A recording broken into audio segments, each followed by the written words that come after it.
Joining me now to discuss where things stand is Mark Short, the White House Director of Legislative Affairs. Mark, welcome back to Fox News Sunday. Chris, thanks for having me. Is this latest effort to replace Obamacare now dead? No, Chris, it's not dead. Here we are, just days away from a final vote, and we're trying to win over the support of the last couple of senators to get there. As you know, there's no Democrat support for it. So last time in the Senate, a vote of the 52 Republicans, we gained 49. But all 48 Democrats opposed. That will be the same case this week. And we need to make sure that those last couple of Republicans we win over. Those Republicans, of course, as you know, are John McCain, Lisa Murkowski, Susan Collins, and Rand Paul. That's our path to victory. Well, John McCain is a no. Are you suggesting Rand Paul isn't a definite no? I think with Rand Paul, Rand Paul has been certainly somebody very principled on health care, and we hope we can earn his support, because when else will he get the opportunity to vote on a bill that actually provides real entitlement reform? When we get a chance to vote on a bill that doubles the ability to contribute to health savings account, and Chris, when we get the ability to vote on a bill that gets rid of the individual mandate, the employer mandate, and something else that I know is important to Rand Paul, and that's life.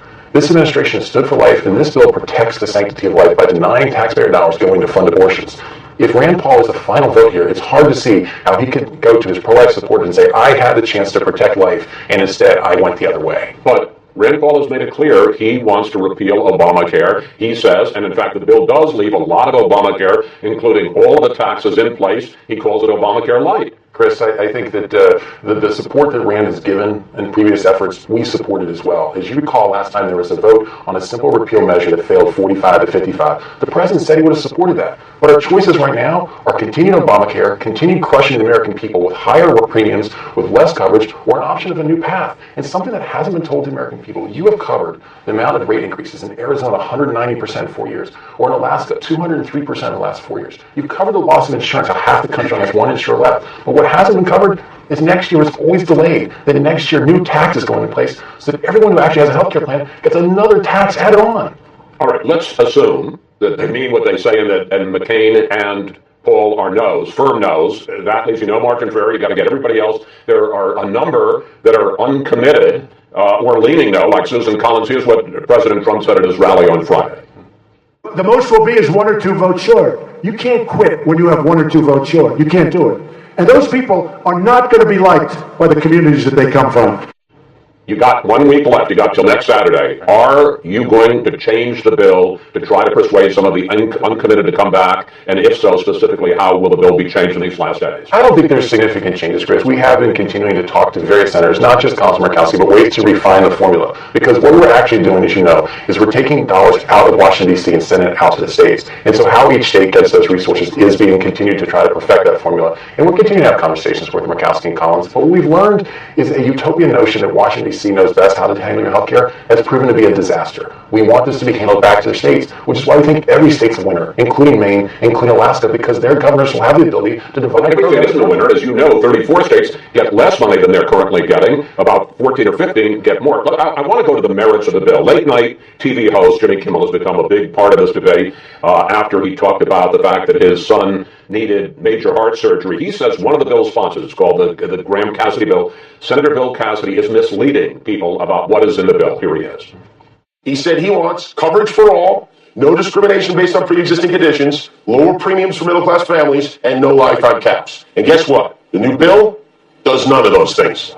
Mark, isn't Kimmel right? No. Graham Cassidy does none of those things. No. This bill continues to protect pre-existing conditions. Bill Cassidy is a doctor. His wife's a doctor. They know how they structure this. Bill Cassidy is exactly right. But I want to go back to the point you made about winners and losers in this. Because the reality is today, Chris, over 30% of Obamacare dollars go to California and New York. It is not a level playing field. And states, there are 34 states that lose money. States with nearly equal population, Florida and Texas, get less than 10%. It is not equitable now. So what we're doing is by that's because some states refused to expand Medicaid and others didn't. That was a decision by those states. When you actually make it equitable, 34 states will lose money. No, it is not accurate. 34 states will lose money. When you actually distribute the dollars equitably based upon population, there are states that the Obamacare already made winners and losers. We're leveling out the playing field. That is not necessary. That is not, as I view it, was saying here they get less money than they would have under Obamacare. And the reason that they're going to get less is because it wasn't that the Obamacare law chose winners and losers. It was that the states chose, and they decided whether to go with Medicaid expansion or not. But I want to press on this point of pre-existing conditions, because the Republican bill says states can get a waiver. Let's put this up on the screen. States can get a waiver from Obamacare protections if they explain to federal bureaucrats how the state intends to maintain access to, and this is the key phrase, adequate and affordable health insurance coverage for individuals with pre-existing conditions without ever explaining what adequate and affordable coverage is. And then on the very next page, the Graham-Cassidy bill says that, yes, states can increase premiums for people with pre-existing conditions. That's a loophole big enough to drive a tank through. Chris, those are two separate questions. Do you want Washington, D.C. choosing the rates all across the nation for all sorts of factors? That's a different question than guaranteeing pre-existing conditions. The bill guarantees pre-existing conditions. No, it doesn't. You're correct. No, it doesn't. It just says that they have to, forgive me, sir, it says that all they have to do is get a federal waiver that they have adequate and affordable coverage without ever explaining what adequate and affordable coverage is. That's not a guarantee. Adequate and affordable coverage will be guaranteed to every one of those states that apply. But what's the definition of adequate and affordable, and what does it mean when a state can raise premiums? State, that is a separate question. And do you want Washington, D.C. dictating across the country what those rates are for everybody, regardless of condition? What good is insurance coverage if you can't afford to buy it? Because you're also providing additional financial support to those states so they can make sure those rates stay low for all different individuals and all different classes, including those with pre-existing conditions, Chris. Well, there is no statement as to how much that's going to be, and in fact, it says states can raise premiums for coverage for pre-existing conditions without any guidelines. There's no question it's going to be higher in some states than it is under Obamacare. There's going to be some states higher, some states lower, Chris. You want Washington, D.C. So if you got pre-existing conditions in a state where it's higher, you're out of luck. No, you're not necessarily out of luck, Chris. You're going to make sure that the vast majority of Americans are going to benefit from having lower costs. It doesn't mean that every single individual will have a lower premium, because that is not what we want Washington, D.C. doing. We want states to have the flexibility to determine that for their own people. I want to switch to another subject, as if healthcare isn't a big enough issue. The White House and congressional Republicans are rolling out your tax reform plan this week, and I want to ask you about two specific items. Senate Republicans have agreed to a tax cut that would amount to $1.5 trillion in lost revenue, lower revenue, over the next 10 years. Whatever happened to the party of balanced budgets? Well, the Party of Balanced Budgets in the White House actually submitted a budget that balanced over 10 years. This administration continues to be committed to making sure that we're being fiscally responsible. So, with a tax cut that adds $1.5 trillion to the national debt? It allows for a short-term decrease in order to provide growth that we think will bring in more revenue in the long term to the economy, Chris. There's a large debate that you know between static scoring and dynamic scoring. In many cases, the dynamic scoring will show much more significant growth, but that's not what Congress uses official budget offices. So you have to allow for that in the short term. What we're interested in doing is seeing the economy grow. The economy has been struggling for way too long. The growth in this country for 10 years has been dismal. We need to turn it around. This president's begun to do that by pulling back the regulatory state, and when we lower taxes, you will continue to see our economy grow at significant rates. The president has also said recently he wants to cut taxes in the middle class, not necessarily for the wealthy, but there's a new report out this weekend that says that this plan is going to cut the top rate from 39.6% to 35%. Why do those folks at the very top need another tax break?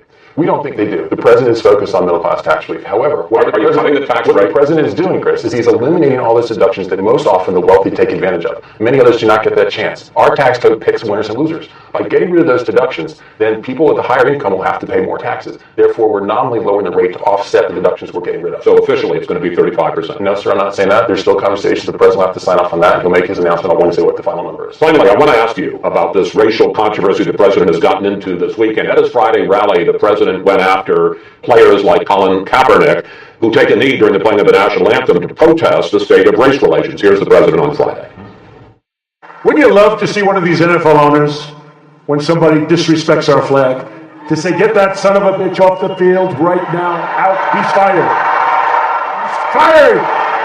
Then, on Saturday, the president pulled back an invitation to the Golden State Warriors and their star Stephon Curry to come to the White House, as all teams do when they win a championship. And LeBron James tweeted this to the president in response: "You bum. Stephon Curry already said he ain't going, so therefore ain't no invite. Going to White House was a great honor until you showed up." Mark, does the president regret reopening the racial wounds started after Charlottesville? I don't think he's reopening the racial wounds, Chris. I think there's two separate issues here. One is that all across America, high school coaches are getting punished for leading their players in prayer. They're getting punished and disciplined for asking their players for prayer. Yet in the NFL, players who take a knee over a flag that many of our generations preceding us have died to protect the freedoms there, they somehow get honored as martyrs by the media. The president is pointing out that that shouldn't be accepted. They have a First Amendment right to do that, but NFL owners also have a right to fire those players. Separately, let's talk about the Curry invitation to the White House. The president's already hosted the Patriots, the Cubs, the Clemson Tigers, all great ceremonies. Steph Curry is a phenomenal basketball player. He's a great story. In many cases, he's a role model for young kids. My son wears his jersey around the house all the time. He went to a small school because top Division I schools overlooked him. He worked hard in his So the president just now invites he's him the on the Golden State one of the Warriors. best players in the NBA. But he's the one that injected politics into the invitation to come to the White House. That is what the president's reacting to. Other national championship teams have come to the White House honorably. They're trying to make a political issue out of this. The president said, fine, don't come. But this obviously has a racial component. These are black players talking about the state of race relations in the country. They're not burning flags. They're not chanting. They're simply taking a knee. I mean, you can argue whether or not it's the right or wrong thing to do. I think there are ways to show your concern on social activism without having to dishonor the flag. And I think that the president is not looking at this through a racial lens. He's making a case that there's plenty of African-American athletes on all those national championships that the president welcomed to the White House, Chris. They're the ones that chose to make a political issue out of this. I want to just put up one more tweet. This is a tweet from the president in 2013. Let's put it up on the screen. This was during the controversy of the Washington Redskins and President Obama, and this is a Trump tweet from 2013. President should not be telling the Washington Redskins to change their name. Our country has far bigger problems. Focus on them, not nonsense. So at a time when you're trying desperately to get votes for health care, at a time when you're rolling out your tax reform, does the president really need to get into a fight with Stephon Curry and LeBron James? I think, Chris, we have a lot of priorities in front of us right now. It's not just health care, it's also tax reform, it's also a lot of foreign policy issues. And so I think the president is focused on those issues and is continuing to make sure the White House is focused. So should the president take his own advice that he gave to Barack Obama? I'll let the president decide what he's tweeting. I think that there's a lot of people in America who have condemned the president's tweets, but they've proven very effective so far. Mark, thank you. Thanks for joining us. And we will focus on what happens in the Senate on health care this week. Thank you for coming in.